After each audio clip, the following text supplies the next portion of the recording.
నమస్తే, welcome to prime 9 analysis. నేను సునీల్. చిత్తూరు లోక్సభ పరిధిలోని ఎస్సీ రిజర్వ్డ్ నియోజకవర్గం గంగాధర నెల్లూరు నియోజకవర్గం. ఇక్కడ ముందు నుంచి కూడా కాంగ్రెస్ పార్టీ కంచుకోటగా ఉంది అనేటువంటి పేరు ఈ నియోజకవర్గానికి సొంతం. ఆ తర్వాత కాలక్రమేణా విభజన ఆంధ్రప్రదేశ్లో ఆ స్థానం వైసీపీ పార్టీ సొంతం చేసుకుంది, కంచుకోటగా పేరుగాంచింది. ఈ క్రమంలో ప్రస్తుత మంత్రి నారాయణ స్వామి అక్కడ ప్రాతినిధ్యం వహిస్తున్నారు. సో ఈ నేపథ్యంలో ఆ పార్టీయే అక్కడ బలంగా వేళ్ళూనుకుపోయిందనేది చెప్పాలి. ఈ క్రమంలో ఆ నియోజకవర్గంలో దాదాపు 2 లక్షల ఓటర్లు దాకా ఉంటారు.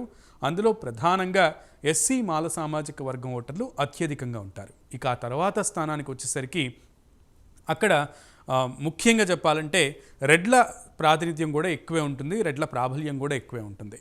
ఈ క్రమంలో వీరిద్దరి తర్వాత స్థానాల్లో కమ్మ బలిజ ఓటర్లు ఎక్కువగా ఉంటారు. సో ముఖ్యంగా ఎస్సీ సామాజిక వర్గ ఓటర్లను ఎక్కువగా ఆకర్షిస్తుంది ఆ ప్రాంతంలో వైసీపీ పార్టీ. ఈ క్రమంలో వైసీపీ పార్టీకి ఆ సామాజిక వర్గంతో పాటు రెడ్ల సామాజిక వర్గం కూడా అత్యధిక సపోర్ట్ ఇవ్వడంతో ఆ నియోజకవర్గం ఇప్పుడు వైసీపీకి కంచుకోటగా మారింది. వరుసగా విభజిత ఆంధ్రప్రదేశ్లో 2 సార్లు కూడా అక్కడ వైసీపీ పార్టీ విజయం సాధించింది. ఈ క్రమంలో 3వసారి కూడా అక్కడ వైసీపీ పార్టీ పాగా వేయాలని చూస్తోంది. ఈ క్రమంలో అది దగ్గర పక్క రాష్ట్రం బోర్డర్ ఉన్న నేపథ్యంలో, తమిళనాడుకి చాలా దగ్గరగా ఉన్న నేపథ్యంలో ఆ యొక్క సాంప్రదాయం అలాగే వారి యొక్క ప్రాబల్యం కూడా ఇక్కడ ఎక్కువ ఉండే అవకాశం ఉంది. సో ఆ ప్రభావం కూడా ఈ నియోజకవర్గ ఓటర్లలో ఎక్కువ కనబడుతుంది. సో ఈసారి వైసీపీ హ్యాట్రిక్ కొడుతుందా లేదా అనేది చూడాల్సిన విషయం.